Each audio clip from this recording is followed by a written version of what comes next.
네, 후쿠시마 원전 오염수 시찰단이 출국했습니다.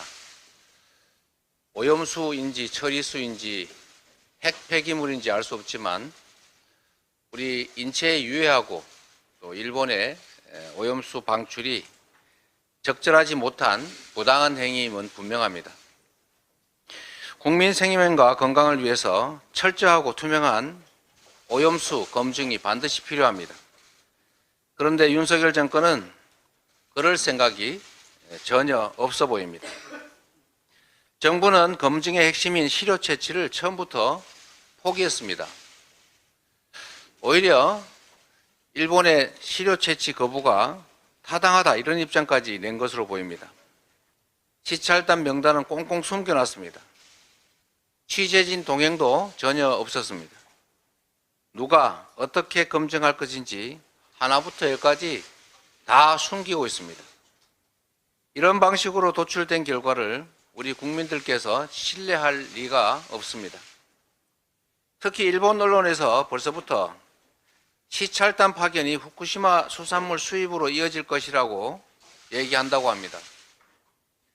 윤석열 정권이 일본이 짜놓은 각본대로 움직이고 있는 건 아닌지 참으로 우려됩니다. 국민 건강에 조금이라도 위험성이 있다면 돌다리를 100번이라도 두들겨야 하는 것이 국가의 책무입니다. 시료 채취도 없고 시찰단 명단도 없고 언론 검증도 없는 산무깜깜이 시찰로 일본의 오염수 투기에 병풍을 서줘서는 결코 안 됩니다. 일본의 심기 경호를 할 것이 아니라 우리 국민의 안전을 지켜내야 합니다. 지금 같은 상황에서 원전 오염수 투기 절대로 해서는 안 됩니다. 가장 피해가 클 인접국가 대한민국 대통령으로서 또 대한민국 정부로서 당연히 반대해야 합니다.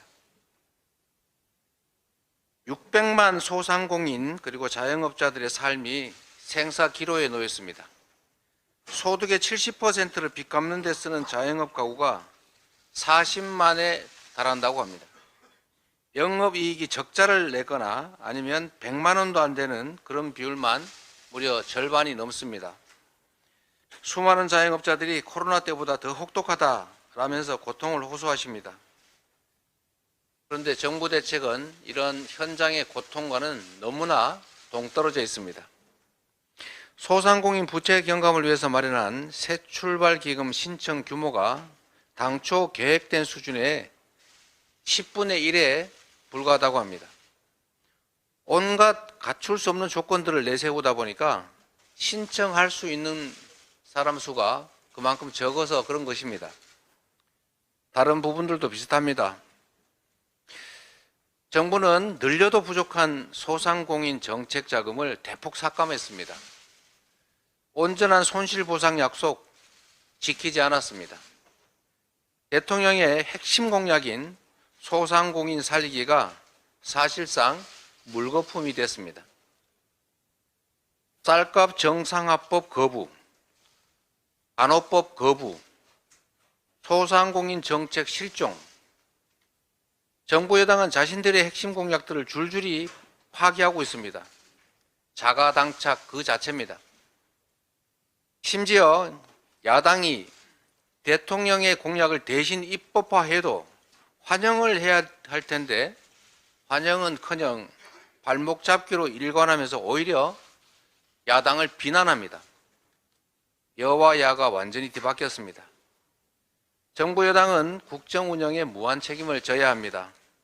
국민과의 약속 당연히 지켜야 하는데 헌신짝처럼 내던져서야 되겠습니까? 한국형 PPP 같은 양당 공통 공약 이행에 적극 나서야 합니다.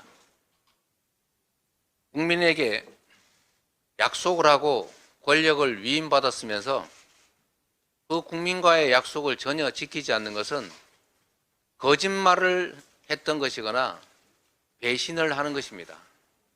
대의민주국가에서 있을 수 없는 일이라는 점을 상기하시고 국민과의 약속을 지키는 데 노력해 주시기를 다시 부탁드립니다. 이상입니다.